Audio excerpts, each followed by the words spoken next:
Alors Raph, tu es né un 13 janvier 2002 à Rochester, dans le Minnesota. Tu aurais pu être un bon ricain, mais à l'âge d'un an, ta famille est rentrée en Belgique.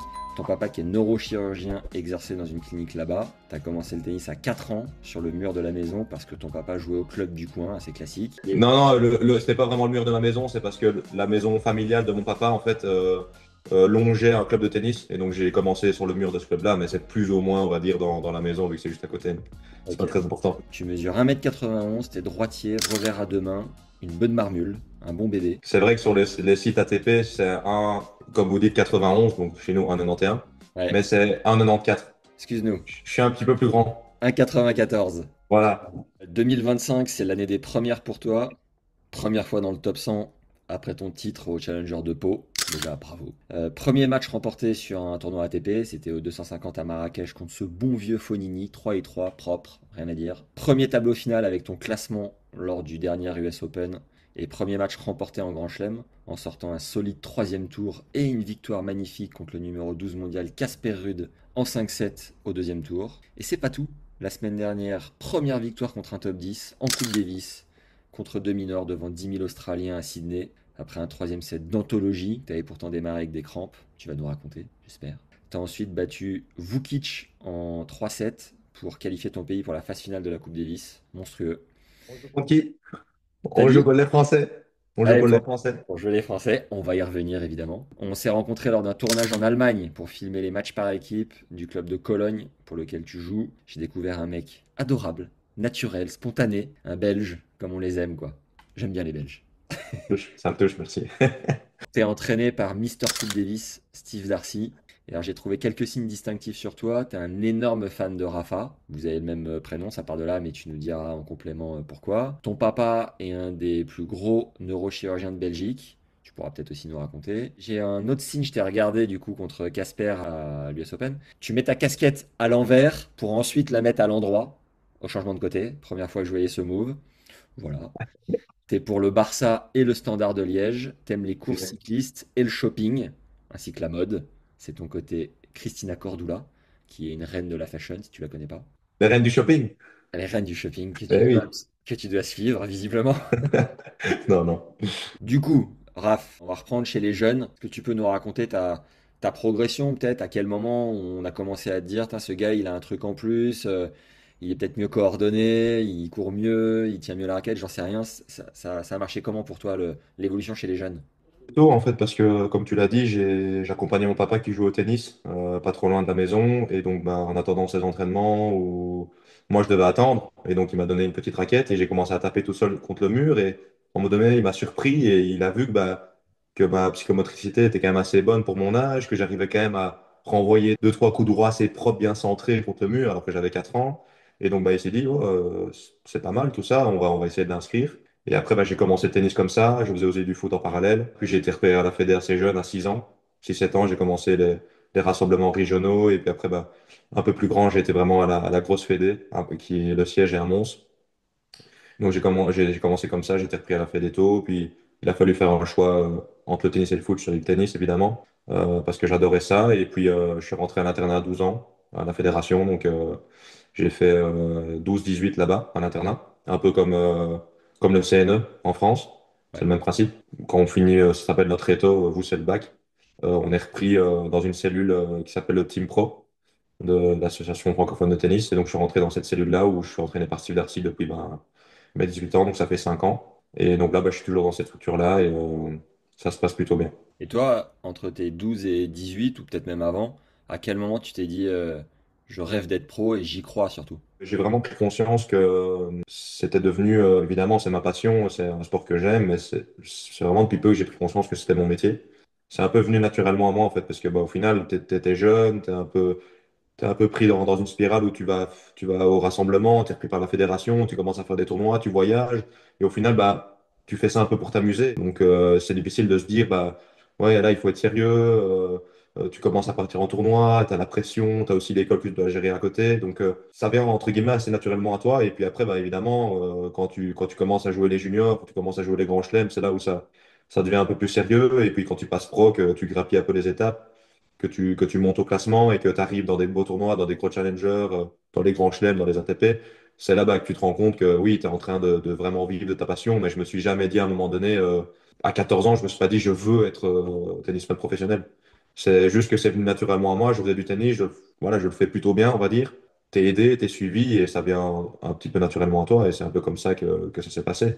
Et donc après, maintenant, bah, que je suis rentré top 100, tout devient un peu plus sérieux, les gros tournois, les grands chelems, voilà, tout ton travail est un peu récompensé et c'est tout ce cheminement-là qui traverse l'esprit, mais c'est vraiment là où je commence à vivre de ma passion, quoi. Le mec se rend compte c'est son métier dans les 100, quoi. Numéro un Non, mondial. j'abuse un peu. Ça fait quand même 1 ou 2 ans que je sais que c'est mon métier. Quand j'étais 200, quand je jouais les qualifs de Grand Chelem. Ouais. Mais au final, t'es tellement pris dans un engrenage où voilà, t'étais jeune, tu pars en tournoi, t'as plein de compétitions et t'es jeune, quoi. T'es un enfant, tu réalises pas qu'au final, ça vient un petit peu naturellement à toi. Je Mm. pense qu'il y a vraiment, ouais, les mecs ultra forts, comme les Alcaraz ou les Runes, qui sont déjà monstrueux à 14 ans, qui sont pris en charge par tous les gros sponsors, par Nike, qui jouent les gros tournois, qui gagnent les petits as et tout. Là, bah, tu te dis, ouais, je suis vraiment bon et t'as les médias, t'as l'attention des médias, t'es jeune et donc tu te dis, ouais, je pourrais faire une carrière. Moi, ça s'est pas passé comme ça. J'ai toujours été un peu dans mon coin. J'ai un peu suivi mon propre rythme et au final, bah, on voit que chacun peut progresser à sa façon et arriver, voilà, un peu différemment. Et justement, toi, t'es de la génération 2002. Tu les as croisés, les Alcaraz, Sinner, Musetti, Rune, chez les jeunes? Croisé. Après, moi, j'étais pas très très bon. À 12 14 ans, je pense même pas que j'ai joué les petits as. J'ai commencé vraiment à bien jouer, on va dire, vers 16 17 ans. Fatalement, vu qu'en Belgique, j'étais quand même dans les meilleurs, bah, je faisais les Summer Cup, les compétitions par équipe, les Winter Cup, les Summer Cup. Donc, je voyais un peu les meilleurs qui jouaient pour leur pays. Ouais, c'est comme la Coupe des Pistes des jeunes. Et donc, bah, j'avais joué, petite anecdote, Alcaraz en moins de 16 ans. Et je menais un 7-1 break. Et il avait 15 ans, il avait un an de moins, donc je savais plus ou moins jouer, tu vois, j'étais pas mauvais. Mais oui, je voyais très bien qu'il avait déjà un truc en plus, donc voilà, je les croisais, mais je jouais pas tout le temps les mêmes tournois qu'eux. C'est Hmm. vraiment dans les juniors que j'ai commencé à jouer un peu des tournois plus relevés et que j'ai vraiment croisé bah, à ce moment-là qui était meilleur moi, de mon année, bah, c'est Harold Maillot, Cazot, des mecs comme ça, qui étaient très bons à cet âge-là, Musetti qui est à mon âge, mais lui, moi je faisais même pas les grands chelems juniors qu'il avait déjà gagné un an à l'avance ou 2 ans à l'avance. Donc ça, je l'ai pas croisé sur les juniors, mais ceux qui jouaient toujours la dernière année, je les ai croisés, les Maillots, les Cazot, etc. T'étais combien au meilleur chez les juniors? Moi, j'étais 25. J'avais joué des tournois en Inde, des grades 2 pour essayer d'aller gagner des points. J'ai même pas joué l'Australie cette année-là, donc j'avais gagné 2 grades 2 d'affilée et j'étais monté 25, mais j'avais pas fait des tournois hyper relevés. Et puis après, c'est vraiment à partir de cette tournée indienne que j'ai commencé à jouer un peu des tournois en Europe, des grades 1, des grades 2, où je commençais à vraiment bien jouer. Mais malheureusement, cette année-là, c'était en 2020, donc c'est là où il y a eu le Covid. Et donc j'ai été qualifié pour le reste des grands chelems, mais il y a juste Roland qui a eu lieu. Donc j'ai pas pu jouer Wim, j'ai pas pu jouer l'US, j'ai joué Roland qui avait été déplacé, tu vois, l'année en octobre, où il faisait super froid. Il y avait personne, c'était à huis clos, c'était horrible. Mais bon, c'était quand même un grand chelem, donc c'était incroyable. Et puis j'ai un peu progressé à mon rythme, et au final, à 23 ans, je suis rentré dans les 100, donc c'est pas hyper tard. J'ai pas trop tardé, on va dire, mais j'ai un peu suivi ma propre progression.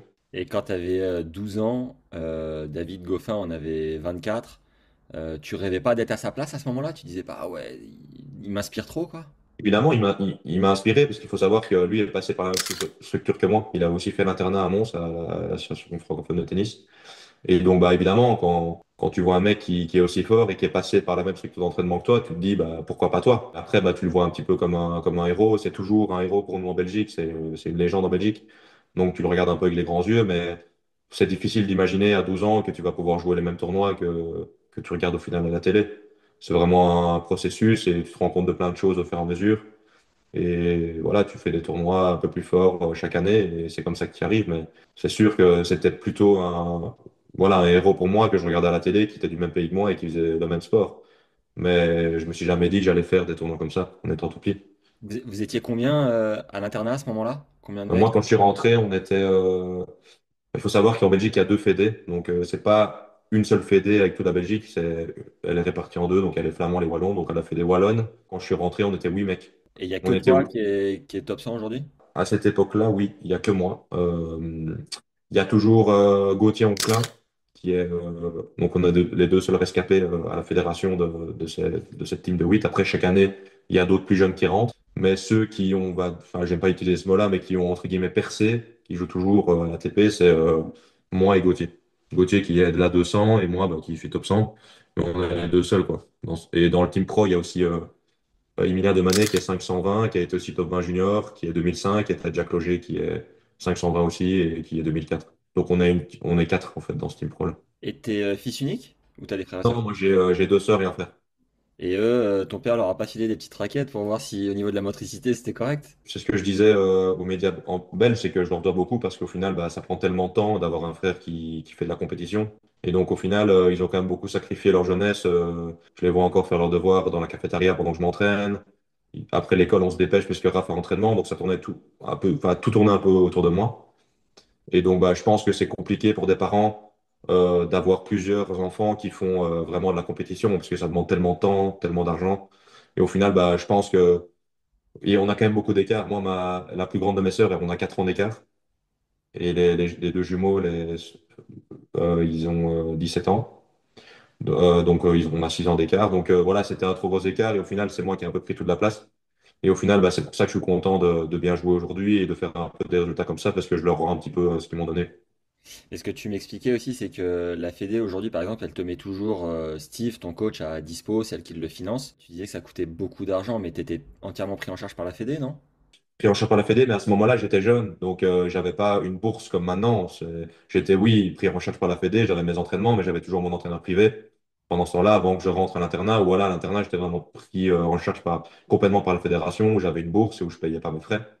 Et c'est un petit peu le même système maintenant, où en fonction de ton année d'âge, tu dois être dans certains critères. Donc en fonction de ton âge, tu dois avoir un certain classement, tu dois avoir une certaine fourchette de classement. Et si tu es dans cette certaine fourchette, bah, t'es aidé. Si jamais t'es pas dans cette fourchette-là, bah, tu dois payer en plus et tu payes tes frais et c'est beaucoup plus cher. Donc Ouais. moi, bah, ma chance, évidemment, la Fédé aide beaucoup, mais ma chance, c'est que bah, j'ai réussi à être tout le temps dans mes critères. C'est pour ça que je continue à être aidé. Mais si j'étais peut-être un petit peu moins fort, bah, je devrais payer un peu plus. Tu penses que c'était quoi tes qualités, au-delà de la motricité décelée par ton papa? Tes qualités qui faisaient la diff dès le plus jeune âge par rapport aux autres sur le terrain, quoi. Oui, j'étais bon en Belgique, mais je pense que c'est quelque chose qui s'apprend pas. Tu l'as ou tu l'as pas. Tu vois des jeunes qui commencent à 4 ans et voilà, qui savent pas quoi faire, qui savent pas tenir la raquette, qui sont pas coordonnés, qui courent mal. Et au final, bah, moi, j'ai été assez doué pour le sport, je jouais aussi pas mal au foot. Et donc, je touchais un peu à tout et j'étais pas mauvais dans pas mal de trucs, quoi. Donc, je pense que c'est pas forcément un don que j'ai. Pour le tennis, c'est plutôt un don pour le sport et la psychomotricité où j'arrivais à me coordonner, où je courais bien. Et au final, bah, peut-être que si j'avais un stick de hockey à 4 ans, j'aurais fait du hockey. Ça dépend un petit peu de ce qu'on te donne dans les mains à ce moment-là, je pense. Il s'est passé quoi à 16-17 ans pour que ça se mette un peu plus en place? Bah, je pense que moi, étant jeune, j'étais quand même assez petit. Et j'ai grandi d'un coup, donc ça m'a aussi beaucoup aidé d'être un peu plus grand. Et j'ai de la chance, j'ai aussi vraiment... bon, ça se voit pas parce que j'ai des bras comme ça, mais quand on fait des tests à la clinique pour voir un petit peu la force, bah, j'ai vraiment des très très gros rotateurs internes. Donc j'ai vraiment une force, vraiment beaucoup de force. Et donc bah, au final, je suis capable de faire avancer la balle sans trop forcer.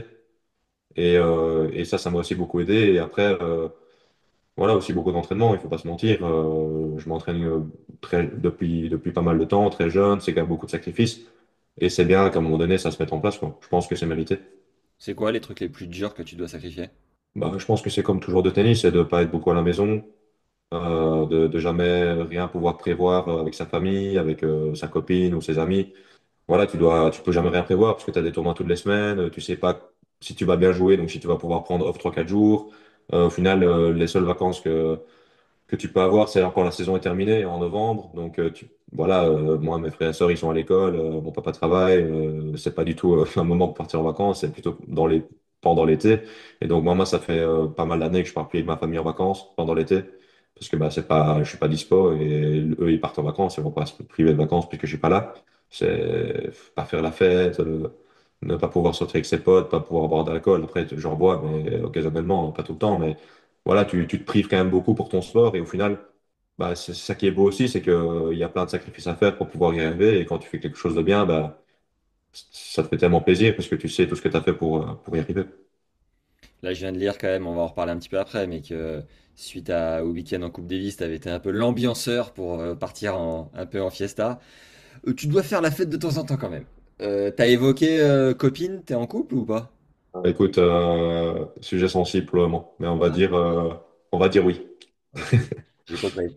Ton premier point ATP, c'était où, tu t'en souviens? Ouais, c'était un monastir. Ah yes, ce fameux circuit qui Ah n'a oui. jamais tous les Je pense ans. qu'il y en a, je pense qu'il y en a beaucoup. Ouais, toutes les semaines, en fait, pour ceux qui connaissent pas, à Monastir, si tu peux jouer un futur sur place toutes les semaines de l'année et y aller pour prendre des points et ou t'entraîner. Et ce qui est avantageux, c'est que t'es sur place, t'as tout sur place, c'est un resort, donc c'est all-in. Et donc, bah, au final, tu t'économises quand même beaucoup d'argent au lieu de voyager un petit peu partout, de te prendre des avions toutes les semaines. Tu vas là-bas 3 4 semaines et au final, bah, les tournois sont relevés, mais ça va encore.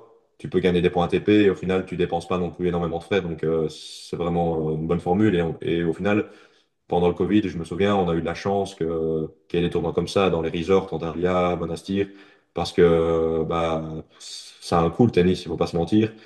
Et là-bas, il y en a toutes les semaines, donc c'est super facile. Avant ça, avant le premier point ATP, à quel moment t'as battu ton père pour la première fois déjà? Première fierté, on va Ouh. dire. Je l'ai battu vite, hein. Vraiment. Je saurais plus dire l'âge, mais je sais même pas, mais il y a longtemps, quoi. Comment il s'appelle ton père? Frédéric. Frédéric. Il était deg un peu, Fred, ou pas? Un petit peu. Mais après, il était vite résigné, quoi. Quand je lui mettais des 6-0, bah voilà, il doit admettre que j'étais passé au-dessus. Genre 7 8 ans par là? Non, 7 8 ans quand même pas. Non, non, Ah non, non. ouais. Il sait quand même jouer. Il joue quand même vraiment bien. En Belgique, je connais pas les classements, je pense, mais ça équivaut à peut-être. C'est un bon 15-3 en France, quoi, 15-2. Ouais, ouais, ok. Donc peut-être à 10 11 ans ou 12 ans, donc par T'étais, là. t'étais plus fier d'avoir ton premier point ATP ou de battre ton père? Quand même, le premier ATP, j'étais quand même un peu triste pour lui quand je le battais. Ah, il a de la compassion, c'est beau. Ouais, C'est beau, c'est beau. Et à t'écouter, on a l'impression que ça a été quand même très rapide et très progressif. Et voilà, tu as pris conscience il n'y a pas longtemps que c'est ton job et tout. Est-ce que tu as stagné avant d'arriver dans le top 100? Est-ce que tu as eu des périodes de plateau dures à passer?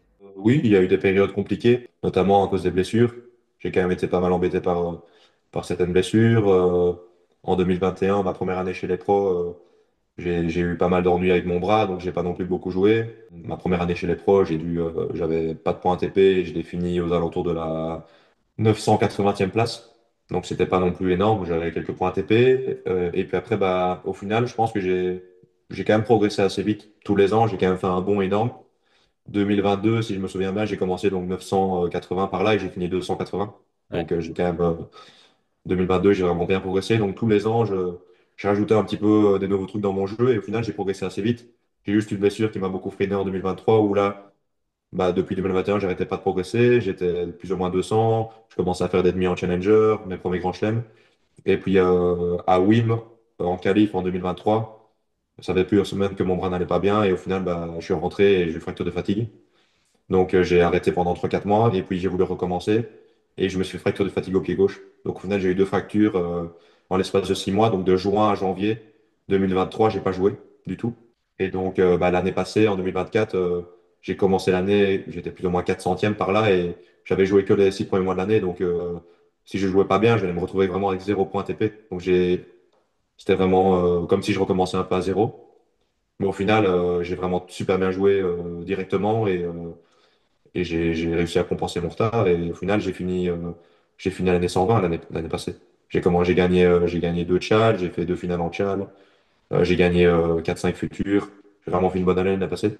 Donc j'ai fini 120 et puis cette année top 100. Donc au final, tous les ans, je progresse pour le moment. Donc indépendamment des blessures, t'as jamais stagné quoi, sur le niveau de jeu. Non, non, j'ai jamais stagné en termes de classement, j'ai toujours progressé. Après, évidemment, tu as toujours des doutes.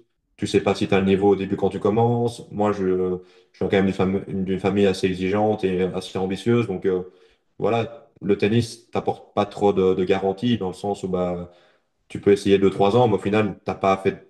Enfin, j'ai fini évidemment, enfin, j'ai eu mon bac comme vous. Enfin, moi, c'est l'ARETO, mais c'est la même chose. Mais après, t'as pas fait, tu fais pas d'études. Donc, tu es vraiment concentré à fond dans ton projet. Et au final, bah, si jamais tu te plantes, et après, c'est une école de vie, comme je dis toujours, même si j'avais pas réussi, c'est quand même, ça t'apprend tellement plein de choses, le tennis, de haut niveau, que au final, j'aurais pris toutes ces expériences avec moi. Mais t'as pas trop de sécurité, en final. Donc, c'est ça moi, qui m'a beaucoup freiné dans ma tête, c'est que j'étais pas sûr si je devais faire ça. Parce que je voulais aussi, bah, évidemment, rendre fier ma famille, me rendre fier moi, et je voulais pas, essayer 3 4 ans et ne pas y arriver et puis devoir reprendre des études. Donc c'était ça qui était dans ma tête qui était compliqué. Donc voilà un petit peu. Bac quoi, t'as fait? Bah, nous, en fait, on avait un arrangement avec l'école. Après, nous, je pense pas qu'il y a des spécificités comme vous avec le bac. C'est juste la réto, tu as des examens de sixième secondaire, comme on appelle ça. Ça s'appelle le CESS. Et donc, bah, tu réussis, tu as toutes les matières, quoi. Bah, t'as une petite mention? Ouais, j'étais pas mauvais à l'école, franchement. Après, je suis quelqu'un qui est assez stressé avec un peu tout, donc je me donnais vraiment du mal pour bien réussir, surtout qu'à la fédération, tu devais aussi gérer l'école, sinon tu étais viré. Tu devais être bon à l'école. Bah, tu devais réussir, quoi. Et je me suis quand même mis toujours beaucoup de pression, parce que je voulais aussi avoir des beaux points pour mes parents, et j'ai quand même plus ou moins bien réussi à l'école. Donc, Tu, voilà. tu stressais là pour le podcast ou ça va? Bon, ça va, on se connaissait, donc ça va. Du coup, est-ce que tu as vécu des galères de... Juste avant de te poser cette question, ce midi, j'ai déjeuné avec Grégoire Jacques, joueur de double, et son coach Valentin, je sais pas son nom de famille, mais Mais je vois très bien qui c'est. voilà. Et Greg me disait, je lui disais, j'ai un épisode avec Raph dans 1 heure, et il me disait, j'ai vu un Collignon De Bru en futur l'un contre l'autre à Et 9 il a heures. raconté ça, une anecdote avec Steve. Ah non, non, non, il m'a pas raconté Ah, c'est pas l'anecdote. ça. Il m'a Ok. juste, il s'est arrêté, mais je suis ravi si tu veux nous la dire. Et il m'a dit, j'ai vu ces deux gars s'affronter dans un tournoi futur à 9 heures du matin. Ils avaient pas grand-chose à foutre là. En termes de niveau de jeu, on savait que ça allait vite traverser voilà, ce ventre mou du milieu professionnel où tu as des conditions un peu douteuses et parfois des galères énormes. Mais c'était quoi cette anecdote? À chaque fois qu'on croise Greg, il s'entend très bien avec Steve. Et ce qu'il y a, c'est que Steve, on n'a pas une relation conflictuelle, mais on aime bien chamailler beaucoup. Et au final, bah, c'est quelqu'un qui est très dur et j'aime ça parce que c'est quelqu'un qui m'a fait énormément progresser. Et donc, bah, ça arrive quand même souvent dans les tournois que je me fasse un petit peu défoncer par Steve. Et lui, une fois, il avait entendu sur le bord du terrain. Steve me criait dessus et du coup il aime bien imiter cette fois-là, tu vois, ce qu'il avait dit. Donc à chaque fois qu'il me croise, c'est avec l'accent un peu liégeois, tu vois, belge. Putain, rap, qu'est-ce que tu fous, bouge ton cul, tu vois. Et il aime bien répéter cette phrase-là à chaque fois qu'il nous croise et je pensais que tu allais parler de ça. Non, Mais du coup, du coup, c'était pas ça. non, c'était vraiment sur le niveau de jeu en tout cas. Et est-ce que t'as eu du coup des galères en tournoi futur, des trucs en Inde ou je sais pas où, tu t'es dit, oh là là, mais qu'est-ce qu'on fout là quoi? Non, honnêtement, moi je suis un gars, enfin, j'aime pas être trop loin, trop longtemps de la maison, mais je suis content quand même quand je pars en tournoi parce que c'est ce que j'aime. T'es avec ton coach, parfois t'as des connaissances, t'as des amis là-bas, donc je suis quand même toujours content de partir en tournoi. Je me suis jamais vraiment plaint des conditions dans les futurs, dans les Chal ou même dans les ATP. Évidemment, dans les ATP c'est beaucoup mieux, mais voilà, c'est la suite logique des choses. Tu commences au plus bas et tu montes. Mais sinon, en junior, ouais, j'ai eu des petites galères. J'étais parti en Inde et j'avais dû rentrer parce que j'avais plein de plaques rouges sur moi. J'étais vraiment, je sais pas ce que j'avais chopé là-bas, mais j'avais chopé une allergie et je me grattais vraiment. J'étais vraiment mal. Je devais mettre mes pieds dans des bassines d'eau le soir pour que ça me calme et tout, parce que ça me grattait vraiment et j'ai des photos où j'ai vraiment tout mon corps de plaques rouges, quoi. Je sais même pas ce que c'était, mais au final, on m'a donné on m'a donné un médicament pour diminuer les infections et ça a été. Mais c'était horrible. Tu fais des blocs de combien de temps en dehors de chez toi jusqu'à temps de te sentir pas très bien comme tu disais, t'aimes pas être loin trop longtemps? Moi, j'aime bien faire des. Si je pouvais choisir et que la calendrier n'était pas aussi chargé, j'aimerais bien faire des blocs de 2 semaines. 2 semaines et tu reviens une semaine? Ouais. 2 semaines, voire 3 semaines, ça me dérange pas, mais au bout de la troisième, ça commence à tirer là dans la tête. Ok. Ouais. J'aime bien pouvoir avoir des blocs 3 semaines, une semaine rentrée ou 2 semaines, 3 semaines. Et c'est comme ça qu'on a beaucoup fonctionné. Donc au final, j'ai pas non plus fait des saisons en termes de matchs. Par exemple, l'année passée, j'ai joué plus de 90 matchs, je pense, ou même plus de 100 matchs, puisque j'ai gagné beaucoup. Mais au final, c'était toujours des blocs bien déterminés où je l'allais transmettre un autre mois, je revenais 2 semaines. On a beaucoup fonctionné comme ça. Mais après, maintenant que je commence à jouer des tournois un peu plus forts, le calendrier, bah, parfois, si tu rentres dans les 50 ou dans les 60, tu as des tournois qui sont obligatoires. Donc, tu peux pas trop choisir. Mais si je pouvais vraiment suivre un plan, ça serait 2 semaines tournoi, une semaine ou 2 semaines rentrée, ou 3 semaines tournoi, une semaine ou 2 semaines rentrée tout le temps. Si je Hmm. pouvais choisir. Ça serait l'idéal.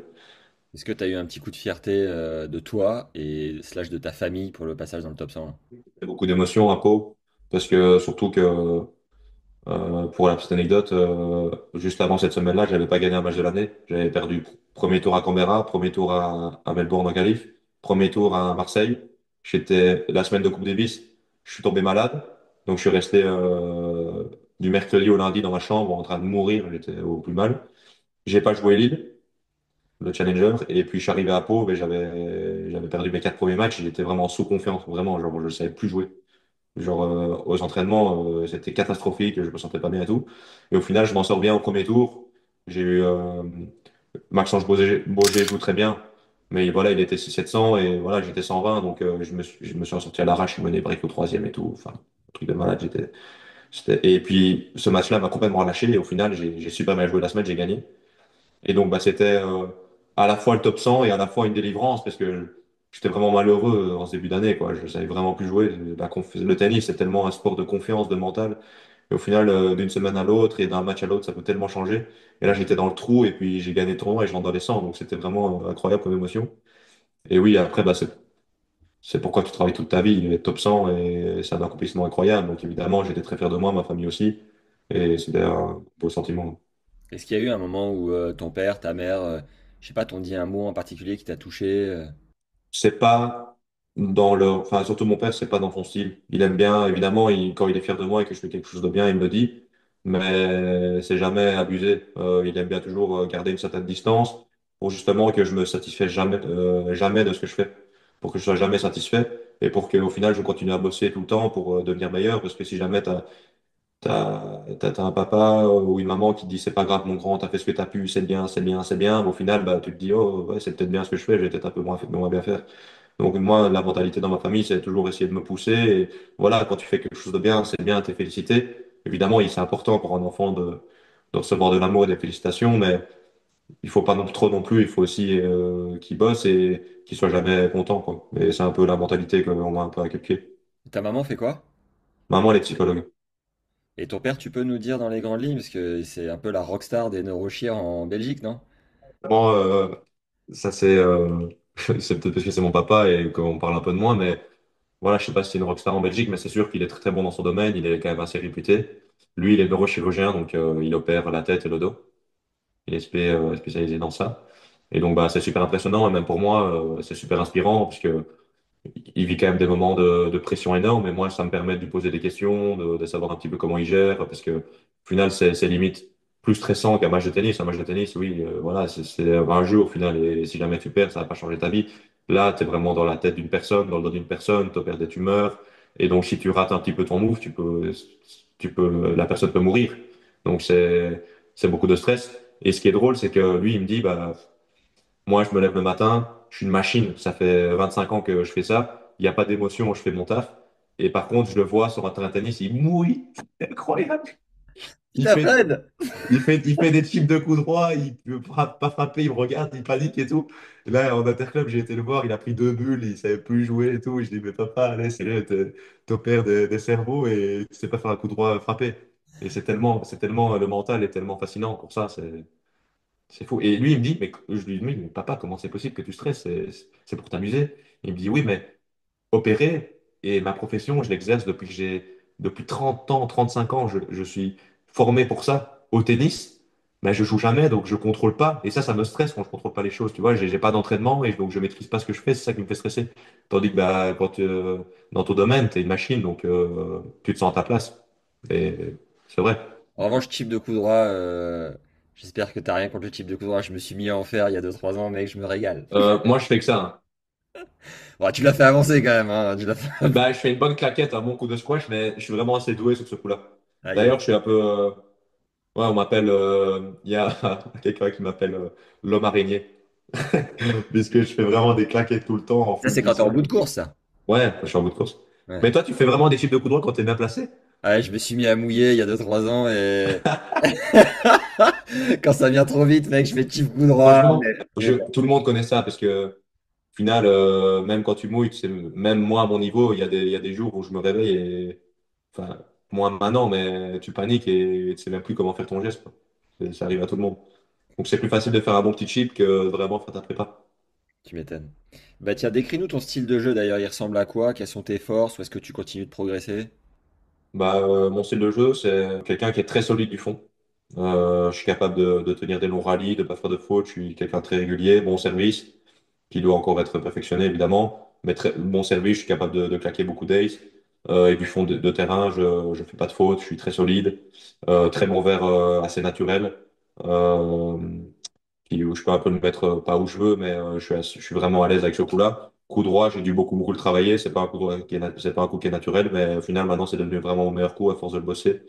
Je suis vraiment capable de bien envoyer un coup droit, d'être très solide.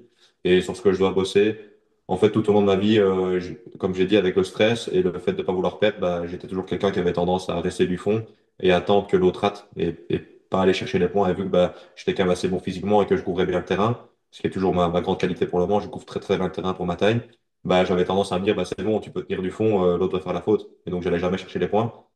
Et depuis quelques années, maintenant, à ce niveau-là, tout le monde sait faire ça, tout le monde est solide du fond, donc tout le monde est solide du fond, donc il faut vraiment aller chercher les points, créer du jeu, venir à la volée, et c'est sur quoi je suis en train de bosser depuis pas mal de temps avec Steve. Il me pousse vraiment à, dès que j'ai des balles courtes, venir chercher le filet, vraiment développer mon jeu agressif, et j'ai vraiment beaucoup progressé sur ça. Sur la main, t'es comment?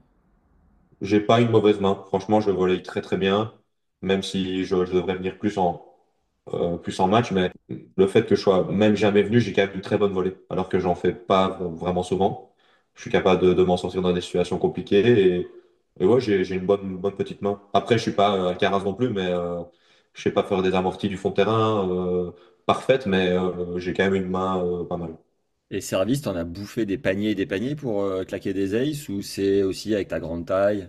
Ma taille, mon bras, j'ai quand même un bras qui s'accélère assez facilement, j'ai quand même pas mal de force, mais J'ai, j'aurais dû, je pense, faire beaucoup plus de services.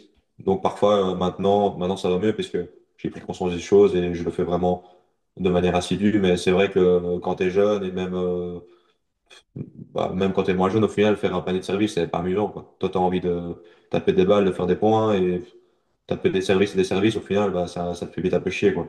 Et tu Et vois donc, la j'en ai diff? pas. Pardon? Tu vois la diff quand tu le fais? Oui, maintenant, même si ça me fait chier, parce qu'au final, personne peut dire qu'il prend du plaisir en faisant des paniers de services, c'est impossible. Mais, euh, mais j'essaye de vraiment me concentrer sur le rythme, essayer d'avoir tout le temps le même rythme, de bien me concentrer sur mon lancer. Et au final, je suis focalisé que sur ça, donc ça me fait un peu moins chier. Et au final, je sais que mon service est le baromètre de mon jeu. Si je le sers bien, je vais bien jouer. Donc c'est super important. Et donc là, je commence vraiment à en faire beaucoup plus. Mais c'est vrai que j'aurais pu, étant plus jeune, si j'avais pu comprendre ça un peu plus tôt, ça m'aurait peut-être aidé davantage. Je crois qu'il y a Yann Chouinski qui ça fait un peu moins chier que les autres. Parce Mais que lui, il y a tout qui fait un peu moins chier. Peut-être qu'à l'intérieur, ça le fait chier, mais ouais, c'est un bosseur, c'est une machine à balles, on l'appelle Robocop. Et donc, ouais, il est capable, même veille de match, de faire 1 heure et demie d'entraînement et puis d'aller taper des services. C'est bien, c'est admirable. on a, du coup, si vous n'avez pas vu le format à Cologne, match par équipe, je vous encourage à aller le regarder. Est-ce que tu aurais fait des trucs différents sur la vidéo? Est-ce que tu aurais montré d'autres trucs? On est preneur de retour et puis forcément, comme tu es un des acteurs, Ouais, c'est vrai. Non, franchement, j'ai trouvé la vidéo hyper belle. Franchement, comment est-ce qu'on peut s'améliorer? Honnêtement, j'ai pas grand-chose à dire sur la vidéo. Franchement, c'est super bien filmé. Il y a quand même les insides, il y a quand même plein d'images des matchs. Euh, il y a Mauro Cagnas qui te fourre aux cartes. ouais, c'est vrai, putain. J'ai oublié celle-là. Ouais, au final, on a vu plein de choses et je pense que les gens ont super bien aimé. En tout cas, évidemment, moi, je les ai montrés à mon entourage. J'ai montré cette vidéo à mon entourage et ils ont bien aimé et ils ont dit c'est top, puisque au final, les gens n'ont pas forcément l'occasion de voir beaucoup les insides de joueurs pro et je pense que ce contenu-là est vraiment utile pour un petit peu voir comment ça se passe vraiment la vie d'un joueur pro en Allemagne et voir un petit peu les insides. Donc, je trouvais ça vraiment bien fait. Maintenant que tu es... Alors je te le souhaite, hein, si tu t'installes dans les 100 et tout, tu penses que tu t'y retourneras ou ça va être chaud? Une ambiance que j'adore. C'est j'adore aller en interclub, surtout que j'adore le club, j'adore les personnes et c'est comme un petit peu des semaines de Coupe Davis. Euh, Tu joues pas seulement pour toi, le tennis c'est tellement un sport solitaire que c'est vraiment une bouffée d'oxygène d'aller là-bas, tu vois. Puisque tu es dans une équipe, tu t'amuses bien, tu te prends pas trop la tête, les matchs, évidemment tu es stressé parce que tu as envie de bien faire, mais tu as quand même un petit moment de pression, c'est que du kiff, quoi. Donc c'est des semaines qui font vraiment du bien. Après c'est sûr que si je suis dans les 100 et voire dans les 60, je vais commencer à avoir des tournois obligatoires. Donc, je vais devoir commencer à faire des plus grosses tournées. Et là, pendant ce temps-là, bah, ça tombe vraiment pendant l'été. Donc là, je pense que c'est quand même une période un peu creuse. C'est quand WIM se finit, en fait. Donc, évidemment, je pourrais en faire une ou deux. Mais après, je vais devoir quand même me préparer sur dur pour la tournée américaine. Et évidemment, si jamais je suis 60, j'en ferai un peu moins. Mais j'essaierai quand même d'en faire une, puisque ça me fait vraiment du bien mentalement. Beau gosse. Dans le prolongement de ton style de jeu, j'ai vu passer un petit article où tu disais d'un point de vue mental, pendant longtemps j'ai délaissé cet aspect. J'avais tendance à me dire qu'au final c'était moi sur le terrain et que personne pouvait m'aider. Mais après quelques mauvaises expériences, j'ai compris que c'était un vrai plus depuis 5 ou 6 mois. Donc c'est assez récent. Je travaille assidûment. Alors je sais pas de quand dater le. Je sais plus de quand dater le. Ça date de mardi. Ah bah voilà, c'est récent. Je travaille assidûment avec une préparatrice mentale, Dominique Eloi, basée à Namur. Elle a accompagné Steve Darcy dans sa carrière. Il y a toujours des moments de doute, mais je grandis en tant que joueur. Est-ce que tu peux nous dire un peu ce qui t'aide dans ce travail, un peu de concret, tu vois? Quelqu'un qui a eu du mal à bosser sur mon mental, parce qu'au final, j'avais vraiment toujours l'impression que ça allait dépendre de moi, évidemment, dans des situations de stress extrême, que c'était moi qui allais devoir jouer au final, et qu'on avait beau me dire fais ci, fais ça, fais des exercices, etc., bah, que ça allait pas m'aider. Et au final, j'ai quand même eu des expériences où je me suis laissé submerger par mon stress, et où au final, bah, c'est comme Steve me dit, le stress, tout le monde en a, c'est normal d'en avoir, mais ça peut pas t'empêcher de jouer. Et il y a des moments où ça m'empêchait de jouer, donc j'ai vraiment pris conscience que je devais me faire aider. Ce qui m'aide beaucoup, c'est au final de pouvoir parler à une personne qui est vraiment neutre et de pouvoir lui raconter toutes mes craintes, tout ce que je ressens. Et ça me fait vraiment du bien, déjà dans un premier temps. Et après, ben, une fois que toutes mes craintes sont passées, qu'elle a su un peu m'aiguiller, qu'elle a su un peu me donner son avis, ben, on passe sur vraiment du concret où elle me donne des moyens mémotechniques pour me concentrer pendant les matchs, elle me donne des routines à faire. Ça, c'est quelque chose qui m'aide beaucoup. C'est, je serre mon point et je pense à un moment que j'ai eu heureux sur un terrain de tennis.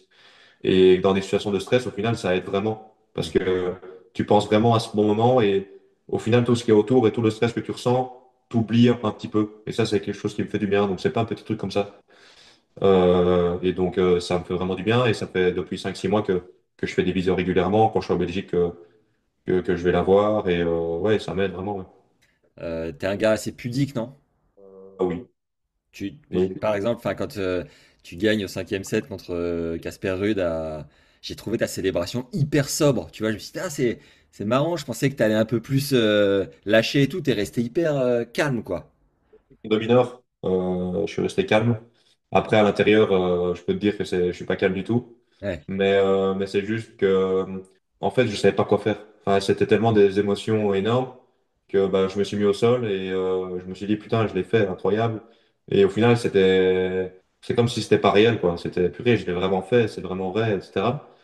Et au final, bah, j'étais un peu abasourdi et j'ai quand même un peu célébré, j'ai levé les bras pour dire merci au public et tout, mais c'est vrai que c'était pas non plus exubérant comme célébration. Je peux te dire qu'à l'intérieur, j'aimerais bien sauter partout et tout. Bah, comme j'ai fait en Coupe Davis, au final, je me suis mis par terre, mais après, si tu regardes bien les images, après, je sais pas ce que je fais. Je me lèche, je fais comme ça aux Australiens, puis je dis non, mon cop est pas là, c'est les Belges que je dois faire. J'ai fait n'importe quoi, j'étais perdu. Mais au final, il y a plein d'émotions en tête et j'aime bien ça. Après, les célébrations, j'aime bien aussi, mais Steve me taquine tout le temps, donc j'arrête d'en faire. Parce que il y a des moments où j'ai fait des célébrations où j'aurais peut-être pas dû, ou qui étaient un peu honteuses, et du coup, il me charrie tout le temps avec ça. Ah oui, mais j'avais fait une fois comme ça, tu vois, ça le baie. Du coup, il me fait, qu'est-ce qu'il fait, son sel et son poivre, là, comme s'il avait gagné un truc de mutant, alors qu'il a juste gagné son premier tour en qualif. Ou j'avais fait une fois LeBron James, ou Michael Jordan, je sais pas si c'était LeBron James ou Michael Jordan, tu vois, comme ça, là, Ok. contre, à Lyon l'année passée, contre Coric, ce match de malade. Et au final, c'est des moments où bah, il y a tellement de stress et je gagne le match et je sais pas quoi faire. Je me dis, je dois faire quelque chose et c'est pas naturel, tu vois. Donc, je préfère, je préfère au final rien faire et juste laisser venir les émotions et on voit ce que je fais, quoi. Mais parfois, je fais n'importe quoi. Et premier tableau de Grand Chelem avec ton classement à l'US, t'étais. Non, c'était ah oui. Ah, c'était à Wim, pardon. Ouais. Est-ce que t'avais un surplus de stress du coup à ce moment-là ou tu l'as vécu comment? Wim, évidemment, j'étais stressé parce que Wim, franchement, c'est un lieu unique. Donc évidemment, c'est assez impressionnant, mais j'étais pas prêt. Donc j'avais pas trop d'attente parce que je m'étais cassé le doigt 4 semaines avant. juste avant Roland, j'avais raté Roland d'ailleurs. Normalement, mon premier grand chelem de mon classement, ça aurait dû être Roland. Mais je me suis cassé le doigt la semaine avant en Hambourg, contre Nakashima, je suis tombé sur mon doigt. Et donc j'ai arrêté pendant 4 semaines à taper la balle et j'ai essayé, j'étais pas prêt, mais évidemment, c'est un grand chelem. J'avais quand même encore 2 semaines, enfin une semaine et demie pour être prêt pour le grand chelem, donc j'ai été jouer, mais j'étais pas prêt. Donc au final, oui, il y avait de la pression, mais je savais que j'étais pas prêt, donc ça m'a quand même enlevé pas mal de stress. Et j'ai joué contre Silic, qui était en chauve, qui a battu Draper après, qui fait huitième, donc aucune chance. Et après, évidemment, à l'US, bah, les grands chelems, c'est des lieux où tu as beaucoup plus de pression, tu as beaucoup plus de médias, le site est beaucoup plus grand, tu vois vraiment toutes tes idoles dans le même vestiaire que toi, donc c'est énorme. Mais au final, je trouve que j'ai quand même bien su gérer ça et j'ai fait un super bon match pour gagner mon premier match contre Galan. J'ai eu un peu de réussite avec le tirage parce que je devais jouer Djéré, et même Djéré au premier tour, c'est quand même un bon tirage en grand chelem. Finalement, j'ai eu contre Lucky Loser Galan qui joue très bien, qui m'a battu cette année d'ailleurs, mais que j'ai réussi à battre. Et puis après, bah, je suis arrivé sur le match contre Casper Ruud, évidemment stressé, parce que quand tu joues contre des mecs comme ça, ton seul stress, dans un premier temps, c'est tu dis, t'as pas envie d'être ridicule. Tu te dis quand même contre Casper, c'est jouable? Honnêtement, je me dis pas c'est jouable ou pas jouable, je veux juste pas être ridicule au début. Et après, bah, je vois que ça avance, il joue pas non plus super vite, que je me sens quand même à l'aise, que j'arrive à lui tenir tête, je break quand même assez tôt dans le match, et au final, bah, ça avance comme ça. Bah oui, Rude, il a joué un match pour être numéro 1, il a été numéro 2, il est 12e, donc c'est quand même assez impressionnant. Après, c'est sûr que c'est pas non plus, tu te dis pas, oui, la barre est haute, évidemment, tu penses pas que tu vas gagner, parce que pour battre contre des mecs comme ça, il faut qu'il soit dans un jour un peu moins bien, mais c'est pas Alcaraz, quoi. Quand tu vas sur le match contre Alcaraz, enfin, perso, même Sinner, comme il joue maintenant, tu sais que tu as quasi zéro chance Hmm. de gagner. Contre Ruud, je savais qu'il avait été blessé pendant Wim. Il avait pas mal joué dans les Masters 1000 à Toronto et Cincinnati. Il avait gagné, il avait fait genre quatrième tour, il avait gagné deux trois matchs. Donc voilà, c'est un solide top 15, oui, mais voilà, je voulais juste faire mon match et voir un peu. Et au final, j'ai gagné, donc c'est incroyable. Et après la folie du circuit qu'enchaîne, vous vous retrouvez à Sydney pour la Coupe Davis. Pas trop compliqué de retourner à l'autre bout du monde après les US comme ça? Un voyage quand même assez compliqué. Moi, j'ai fait troisième tour, donc finalement, j'ai pris le vol samedi. Je suis arrivé donc samedi heure américaine et je suis arrivé dimanche matin en Belgique. Et donc, je suis reparti le jeudi en Australie. Donc, j'ai eu très peu de temps à la maison. Et au final, bah, à New York, je pense qu'il y a 6 heures en moins. Et en Australie, il y a 8 heures en plus qu'en Belgique. Donc, j'ai pris plus 14 heures. Enfin, c'était n'importe quoi. Et donc, ouais, c'était un voyage compliqué. Après, on est quand même arrivé assez en avance. Et pendant les semaines Coupe Davis, et surtout quand tu joues pour ton pays, t'oublies tout, quoi. T'es avec tes potes, au final, t'es arrivé quand même assez en avance, tu t'habitues aux conditions calmement, tu récupères de la fatigue, du jet lag petit à petit. Et au final, on a fait une super semaine d'entraînement et des super beaux matchs. Donc, au final, quand t'es dans des semaines comme ça te fait tellement du bien mentalement que t'oublies tout. Et oui, évidemment, on aurait préféré jouer plus près, parce qu'au final, quand je vois le périple qu'on a fait pour rentrer, on a fait Sydney, Hong Kong, 9 heures, et puis Hong Kong, Bruxelles, 13h30 d'avion. Donc c'est quand même beaucoup. Mais après, comme j'ai dit, ça te fait tellement du bien mentalement, t'es avec des gars que t'adores, tu joues pour le pays, donc au final, moi j'ai quand même adoré. Et au final, j'ai quand même pas mal joué. Donc. Tu prends de la mélatonine pour t'endormir, pour les jet lag? Bah, les premiers jours, quand on arrivait là-bas, les 2 premières nuits, le doc m'en a donné, la mélatonine. Ouais. Mais après, il faut pas non plus s'habituer à en prendre tout le temps. Si jamais tu sais dormir sans ça, c'est mieux. Et au final, après, j'ai bien dormi. Et alors incroyable, raconte-nous, tu débarques sur le cours devant Demi-Nord avec 10 000 personnes chez lui, tu te mets à cramper début de troisième, et là, comment tu fais? Qu'est-ce qui se passe, quoi? Alors, quand je rentre sur le terrain pour la cérémonie avec les, avec l'hymne national, d'abord, je pense que c'était d'abord nous. Ouais, c'est d'abord nous et puis les Australiens, mais déjà, nous, notre équipe rentre. Donc, c'est nous qui rentrons en premier. Et au final, oui, il y a quand même du bruit, mais rien à voir. Et puis après, tu as l'équipe australienne qui rentre. Et là, mais un bruit. Et c'est moi qui devais jouer le premier match, je jouais dans 10 minutes. Un bruit énorme. Et puis après, bah, ils présentent chaque joueur. Donc, nous, on fait comme ça, on s'avance. Et puis après, c'est aux Australiens.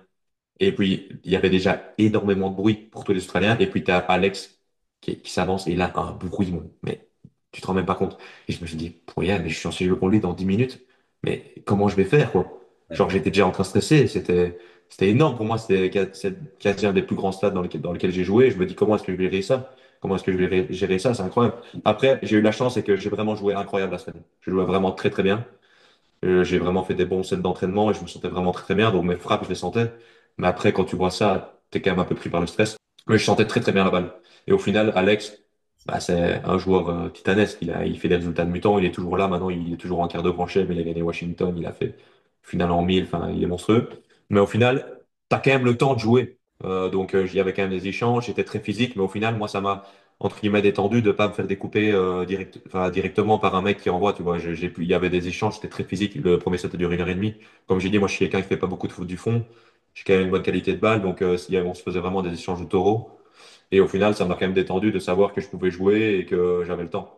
Et au final, bah, petit à petit, bon, voilà, je fais un super premier set, je gagne en 1 heure et demie le premier 7-5. Et puis je commence à sentir les crampes milieu du deuxième déjà. Ouais. Et donc, c'est 5-1 pour lui, je suis plus là, tu vois, j'en vois un petit peu dans tout, et puis je me lâche de jeu, je fais 2 jours incroyables, les yeux fermés, je fais que des winners, je reviens à 5-3, et puis à 45 pour lui, il a 2 balles de 7, je fais un retour gagnant en fermant les yeux, au revers, je me suis dit, ça y est, ici, je vais fourrer, et finalement, il prend le 7, et puis début du troisième, il y a un long jeu, il y a égalité, non, j'ai avantage pour moi, et il y a un long rallye, et là, je fais un coup droit un peu en reculant, et là, tétanisé, genre toutes mes jambes commencent à cramper, je m'écroule au sol et j'ai crampe au mollet, crampe aux ischios, crampe au quadriceps, crampe aux fesses et j'ai crampe partout. Et je reste par terre, j'arrive pas à me relever, c'est horrible. Et je force vraiment mentalement. Je sais pas comment j'ai fait, je me lève, j'étais en crampe, c'est comment c'est je sais pas si t'as déjà eu, à mon avis, t'as déjà eu des crampes. Pas autant. Mais, ouais, pas autant, mais déjà pour bouger ta jambe quand t'as des crampes, il faut déjà y aller. Mais là, je me suis levé, j'avais des crampes partout. Je me suis posé, ils ont été gentils avec moi parce que le jeu a quand même été interrompu avec moi par terre, etc. Pendant plusieurs minutes. Là, c'était parce que c'était exceptionnel et tout le monde a été un peu pris de court, mais c'est vrai qu'ils ont été quand même assez gentils avec moi. Ils m'ont quand même proposé, si je voulais me faire traiter, en plein jeu, je pouvais, mais c'était trop pour lui. Donc, no chance, parce que ça faisait 1 heure et demie, enfin 2 heures et demie, je me battais comme un porc, c'était hors de question de lui donner 3 jeux comme ça. Donc, finalement, j'arrive à me lever, je suis en crampe, j'ai mal, et finalement, je pousse plus sur mes jambes au service, mais j'ai quand même un bon bras, donc j'envoie. Il y a quand même un jeu de taureau, si tu regardes les points, tu vas voir, je bouge plus, mais il joue même pas mal, Alex. Enfin, c'est une machine à balles, mais je sais pas ce que je fais, je ferme les yeux, je fais des vraiment de ligne en fermant. Finalement, je gagne mon jeu. Je gagne mes jeux de service même en jouant à moitié, parce que j'envoie et tout rentre, quoi. Ouais. Et après, finalement, à 4-3 pour moi, donc je tiens mon service jusqu'à 4-3, c'est le de retour. J'ai quelques petites occasions, mais pas trop, parce que j'envoie et je joue pas vraiment. Et ça va un peu mieux à 4-3. Ok. Donc je sais quand même un peu plus bouger, et au final, je sais comment tu te sens. Le mec, il est en crampe, t'es comme ça. Le mec en face, il est en crampe, tu sais pas trop quoi faire. Tu vois, il est solide, mais au final, je faisais tout le jeu, c'était lui qui faisait la mobilette, alors que normalement, il aurait dû me faire courir, faire un peu des amortis. Il m'a jamais fait courir. Au final, j'avais toutes les. Enfin, il était toujours en réaction, puisque j'envoyais vraiment des lattes. J'ai jamais envoyé comme ça. Et finalement, je fais un super bon jeu à 4-3 pour breaker et je finis en beauté aussi, mais c'était incroyable. Je Et sais même dans pas ta comment. tête, c'était quoi? Vraiment, je fais le coup en 2 coups de raquette. Pas vraiment, mais Steve me disait, voilà, tiens bon avec ton service. Au final, j'envoyais quand même des marmites au service, donc j'avais parfois quelques points gratuits. Et je me dis, quand tu as une balle devant, tu colles à la balle, tu mets un peu de pression, et si tu sales au filet, tu y vas. Et au final, bah, je plaçais bien mes balles, et j'avais quand même Alex jouait un peu des zones, vu qu'il est toujours un peu en réaction sur moi, et donc je pouvais vraiment envoyer, et c'était moi qui faisais le jeu. Et donc le plan, évidemment, vu que je savais pas courir, c'est d'envoyer le plus possible. Et au final, c'est passé. Mais si tu regardes les stats, c'est ridicule. Je pense qu'il a pris 3 balles de break sur 22 ou 23. Ouais. J'aimerais bien aller vérifier ça, les stats. Je vais te dire ça tout de suite, puisque ça m'avait choqué. Et ouais, c'est vraiment un hold-up, un très beau hold-up. C'est magnifique. J'en ai regardé. Statistiques, balle de break sauvée, j'en ai sauvé 21 sur 26. Et lui, il en a sauvé 3 sur 9. Ouais. Ouais, ça fait la diff, hein. Et derrière, tu gagnes à nouveau en 3-7 pour qualifier le pays. Et t'as eu le temps de récupérer un petit peu, quoi? J'étais vraiment très entamé physiquement après le match. J'avais mal partout. Donc, on a fait beaucoup, beaucoup de soins en rentrant à l'hôtel. Et puis après, le lendemain, bah, t'es un peu dans l'attente puisque tu mènes 2-0 et tu sais pas si tu vas jouer au final. C'est Donc, quoi beaucoup de évidemment, soins? C'est combien de temps? C'est quoi? pardon? C'est quoi beaucoup de soins? C'est combien de temps? C'est quoi? Bah, au final, toute la semaine, on a beaucoup de soins, mais là, c'était un peu plus. Mais normalement, tous les jours, on avait plus ou moins, on passait dans les mains de l'ostéo pendant 30-40 minutes et dans les mains du kiné 30-40 minutes. Puis on avait parfois bain froid, bain chaud. Parfois, on avait, pendant 4 soirs d'affilée, on a eu de l'acupuncture. et on avait des bottes de compression. Donc on faisait tous les jours plus ou moins 1h30, 1h45 de soins. Et moi, j'ai bien fait 2h30 après le match-là. Et après, le lendemain, bah, c'est compliqué parce que tu es dans l'attente. On mène 2-0. Avant moi, on a quand même deux chances. Le double, on perd 6-4 au troisième, on est en plein d'occases. On mène 7-6, 3-3, 0-40 en double. Donc là, je me dis, c'est bon, je vais pas devoir jouer, magnifique. Et puis finalement, on les appelle les Brian, nos joueurs de double, donc ils perdent. Et puis Zizou, je savais que ça allait être dur. Au final, moi j'ai un peu fait un miracle et sur papier, bah, de mineur chez lui doit gagner contre Zizou. Donc quand on a perdu le double, je me suis dit que j'allais. Je croyais en Zizou, c'est pas ça, mais me tenais prêt pour jouer. Tu vois, je n'étais pas étonné quand j'ai dû jouer. Mais c'est vrai que j'avais un peu mal partout, j'avais un peu des douleurs à la fesse. Et voilà, si je, moi je priais pour pas jouer évidemment parce que j'étais quand même mal en point. Mais au final, j'ai refait des soins pendant toute la journée, j'ai fait beaucoup de mobilité active, beaucoup de détente avec les kinés pendant la journée, j'étais quand même beaucoup au vestiaire, j'étais pas beaucoup sur le banc. Et je suis arrivé sur le match en étant super bien échauffé et en me sentant, je n'étais pas au top de ma forme, mais j'avais des têtes partout sur ma cuisse. Mais au final, avec l'adrénaline, le fait que je me sois super bien échauffé et les mecs sur le banc qui gueulaient à tous les points, bah, je sentais plus mes jambes. Et j'ai vraiment très très bien joué. Franchement, je suis mal payé au premier de perdre 7-6. Ça, il fait un miracle, le mec. Enfin, il finit des claquettes en fermant les yeux, alors qu'il normalement il les met dans les bâches. Enfin, c'était n'importe quoi. Il fait des leds sur balle de break. Et je perds 7-6. Et finalement, j'ai direct été pied au plancher début du deuxième. Je m'en foutais, tu vois. Genre, tous les points, je me donnais comme un chien. Et je jouais très bien. Et au final, ça a tourné. Et au final, la logique a été respectée sur le match. Ouais. Et, sur la soirée d'après-match, t'as joué à fond aussi? Écoute, ouais, on a été full. On a été, on a d'abord été manger dans un fast-food avec l'équipe, puisqu'il était tard en fait, il n'y avait plus rien d'ouvert, donc on a mangé McDo, bon vieux McDo. Et puis on a été trouver un club dans Sydney, donc on a pris une table dans un club, et en fait, bah, on a bu de l'alcool, mais c'était vraiment très très bien dilué, donc moi je sentais pas l'alcool. Et donc je faisais le kéké, tu vois, et surtout que moi je bois jamais, donc on n'a pas l'habitude, nous les sportifs, après 4 bières, on est rincé. Et là, bah, je me dis purée, avec l'euphorie, c'était un sentiment incroyable, je dis j'y vais, j'y vais. En 1 heure, je bois. Et je me dis, c'est incroyable. Je tiens à lâcher l'alcool et je sens rien. Euh, c'est monstrueux. Et puis après, une fois que c'est monté, c'était fini. D'un coup, je me suis assis. J'ai dit, donnez-moi de l'eau, donnez-moi de l'eau. J'ai affonné 3, 4 bouteilles d'eau. Je me sentais pas bien. Je suis sorti du club. Au final, il était pas tard. Je suis sorti du club. Il était minuit et demi. Ouais. Et puis, qui meurt, tellement gentil, est venu avec moi. J'étais vraiment mal en point, je te jure. Et puis bah, finalement, j'allais pas m'éterniser là. Je m'étais bien amusé. J'allais pas me donner en spectacle. Je suis rentré à l'hôtel et j'ai été un peu malade. T'as vomi, quoi. Ouais, ouais, ouais. Yes, belle perf. Pour terminer, deux, trois questions de fin. Est-ce que tu bouquines un peu ou pas? Ce que j'expliquais, tu fais tellement d'activité physique et tu as tellement toute la journée, tu rentres de tes soins, il est 19h, tu as juste envie de te poser devant un bon match de Ligue des Champions ou de regarder une série, tu vois. Tu C'est regardes. la génération d'aujourd'hui, c'est rare quand quelqu'un lit et commence à bouquiner, tu vois. T'as tellement tout de suite que c'est plus facile d'ouvrir ta télé et de regarder un truc qui te divertit. Mais au final, ça me dérange pas et j'aime bien lire quand je suis bien dans l'histoire. Quand vraiment j'ai rien d'autre à faire, j'aime bien. Et une de mes résolutions pour cette année, c'est d'un peu plus lire parce qu'à chaque fois, mon papa, il me dit, allez, vas-y, stimule un peu ton cerveau, lis.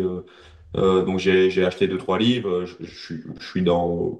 Là, je lis un livre, oui, mais bon, je prends beaucoup de temps pour le lire. Mais au final, j'aime bien lire, mais je dois un peu plus lire. Donc non, je bouquine pas trop, mais j'aimerais bien plus bouquiner. Ta meilleure série all time, c'est quoi? Prison Break, je vais dire. Et je crois que Greg Barron nous avait dit que tu étais assez branché réseaux sociaux, TikTok, Insta. Et il a dit n'importe. Tout le monde pense que je suis le mec TikTok. TikTok, j'ai juste créé un compte puisque mon cousin m'a fait une vidéo une fois et j'y suis jamais, je reçois même pas les notifs. TikTok, j'y suis jamais. C'est juste puisque en équipe, Alia, celle qui s'occupe des réseaux du club, bah, je suis un peu le clou, tu vois, le bon public et donc elle me demande tout le temps pour faire des TikTok. Donc c'est tout le temps moi qui m'y colle, mais au final, je suis jamais sur TikTok. Je sais pas pourquoi elle a dit ça. Les trois quatre comptes Insta que tu suis le plus, c'est lesquels? Genre, je suis. Trois corps Insta que je suis, bah, évidemment, les trucs de tennis, Tennis TV, ATP Tour, voilà. Oh, le mec nous dit pas toutes les meufs qui suivent, putain, c'est chiant. Pas beaucoup de meufs, moi, je suis pas un mec comme ça. Ah, c'est Ouais. ça. Non, je te jure, c'est vrai. J'ai sorti une phrase pour rire, mais je le pense vraiment. Ok. Moi, je suis un amoureux de l'amour. C'est beau. Avant les questions de fin, je t'ai pas demandé, là, vous allez jouer la France en Coupe Davis. Ouais. Est-ce que tu les connais bien? Ça chambre un peu entre Belges et Français sur le circuit? assez récent avec le foot, la Coupe du Monde 2018, je suis toujours en larmes. La Ligue des Nations, il y a pas longtemps, on s'est aussi fait fourrer. Puis la finale de Coupe Davis 2017 avec David et Steve, ben, on a perdu. Donc on n'est pas en très bonne posture à chaque jour contre eux. Mais après, évidemment, ça chambre beaucoup. Et Steve a dit dans une interview il n'y a pas longtemps qu'il en avait marre de se faire chambrer par les Français. On va arriver là-bas avec le couteau entre les dents. Évidemment, on ne sera pas favori. Quand tu regardes le classement, on n'est pas, comparé aux autres équipes, on n'a pas vraiment des top 10 ou des top 20. Mais voilà, on a un esprit d'équipe super fort et on va aller là-bas pour essayer de gagner. Et je pense qu'avec ce qu'on a fait en Australie, on va aussi faire preuve. Donc voilà, ils sont favoris et oui, oui, ils chambrent beaucoup les Français. Mais vous êtes un peu réputé pour ça, chambrer tout le temps, c'est un peu votre nature. Le meilleur conseil qu'un coach t'ait donné sur le terrain, c'est quoi? C'est pas vraiment un conseil, c'est plus me faire prendre conscience qu'au final, le tennis, c'est avant tout un jeu et que tu dois constamment essayer de t'amuser et te détacher de tout ce stress de cette compétition. Parce que au tennis, à ce niveau-là, c'est tellement mental. Tout le monde c'est très bon physiquement, tout le monde fait parfaitement les coups du tennis. Sinon, il serait pas là. Et donc, de toujours avoir en tête de s'amuser. Je pense que c'est un super conseil à tous les niveaux. Est-ce que quand tu commences à voir les prize money qui s'affolent, là, troisième tour à l'US et compagnie, ça t'excite un peu particulièrement? Enfin, c'est une grosse motive? C'est ce pourquoi tu bosses au final, c'est pour gagner de l'argent, être rémunéré par ce que tu fais, c'est un peu comme dans tout. Donc évidemment, moi je suis quand même assez jeune et quand tu vois des prize money arriver comme ça, bah t'es content, c'est sûr. Après, je suis pas quelqu'un, oui évidemment j'aime bien la mode et tout, mais je suis pas un flambeur de nature. Donc j'aime bien me faire plaisir, aller au resto avec mes potes, mais ça reste des choses simples. Donc voilà, évidemment, je suis content, mais c'est un bon moyen d'investir aussi dans pas mal de choses pour être plus à l'aise plus tard. Donc je flambe pas et je reste vraiment les plus sur terre. Les montres, hein, tu kiffes un peu aussi, je crois. J'aime bien les montres depuis peu. J'ai acheté deux petites montres là, coup sur coup. Ma première il y a 3 mois et une à l'US. J'en ai chopé une à l'US et j'ai aussi un sponsor de montre qui est super bien, Colin MacArthur, une marque belge. Donc je m'intéresse de plus en plus aux montres. Et ouais, je pense que c'est un bel investissement parce qu'au final, c'est un peu le seul bijou de l'homme. Tu vois, les femmes, elles ont des boucles d'oreilles, elles ont des colliers, elles ont des bracelets, elles ont tout, et nous, on n'a rien. Donc, c'est bien d'avoir une petite montre, tu vois, c'est pas un peu la diff. Prochain épisode de podcast, t'auras peut-être une boucle d'oreille, on sait pas. Non, non, ça non, par contre. Non, non. Un Sinon, je rentre énorme, plus chez moi. un énorme tatouage dans le dos. Non, Une citation que t'aimes bien? c'est assez basique, mais no pain, no gain. Qu'est- Est-ce que le concert que tu rêverais d'aller voir? Il y a un festival qui s'appelle Les Ardentes auprès de chez moi. Au final, j'ai jamais eu l'occasion d'y aller. Et bah, j'aime bien un peu tout comme musique. J'aime bien un peu tous les styles, mais j'aime quand même bien le rap. Et il y a quand même des belles grosses stars qui sont là pendant le festival. Donc, c'est pas vraiment un concert, mais c'est plutôt aller voir un peu le festival une fois, voir tous les grands stars du rap français, ce serait bien. Ton film préféré? Le Grand Bleu. La fois où Steve t'a le plus engueulé? Il m'engueule tout le temps, mais c'est super bienveillant. Mais il m'a le plus engueulé. Je pensais plus je le rendais fou, parce que je suis quelqu'un qui râle beaucoup. Et une fois, il était au filet, et moi j'étais dans le fond, et il m'a lancé sa raquette dessus. Ouais. Tellement que je le rendais à bout. Après, tellement que je le poussais à bout, parce que c'est vrai, j'aime bien un peu tester la limite et je fonctionne un peu avec ça. J'ai besoin de quelqu'un qui me pousse. Et là, comme d'habitude, et j'en suis conscient, parfois je suis vraiment insupportable. C'est pas que je suis pas du tout quelqu'un qui manque de respect, loin de là, mais je suis quelqu'un qui râle beaucoup, tu vois, qui parle un peu dans ma barbe, qui se plaint tout le temps, et lui, il déteste ça. Et à un moment donné, c'était trop, et je m'a lancé sa raquette dessus. Mais je l'ai évité, mais quand même. La fois où t'as le plus félicité? Il est très dur, mais il me félicite quand même assez régulièrement quand je fais des beaux trucs.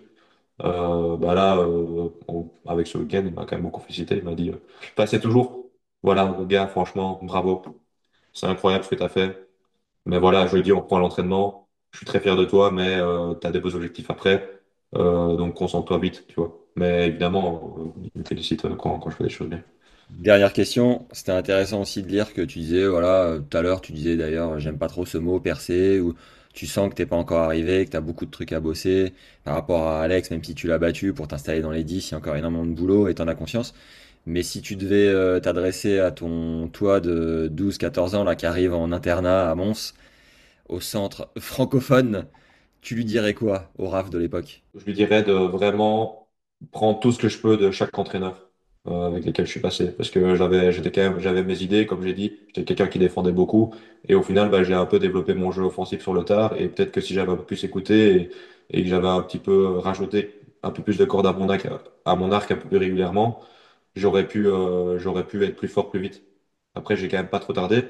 Je suis quand même 23 ans dans l'essence, c'est quand même pas si mal. Mais c'est vrai que j'aurais pu prendre un peu plus d'avance et j'ai été un peu plus à l'écoute en étant plus jeune. Et Donc, à être un l'autre peu plus près. Rafa, Nadal, tu lui dirais quoi? En tant que bon fan que tu es. Il m'a beaucoup inspiré. Je me vois à 4 ans avec mon bandeau regarder ses matchs. Je connais tous les scores de ses finales à Roland, plus ou moins. Si tu me demandes, je vais savoir, plus ou moins. Donc, ouais, je suis vraiment un grand fan. 2012? 2012, il joue Djoko. Et c'est l'année où ils finissent le lundi, puisqu'il a plus le dimanche. Mais non, je dis non. Attends. Je pense que c'est l'année où il touche plus un cuir, là. Et premier tour, il gagne en 5-7 contre Isner. Et puis, t'as Roger qui bat Djoko alors qu'il n'avait pas perdu un match de l'année. Et t'as Rafa qui bat Murray dans la bonne partie de tableau. Et puis, il bat Federer en finale. 7-5, 7-6, 6-7, 6-1.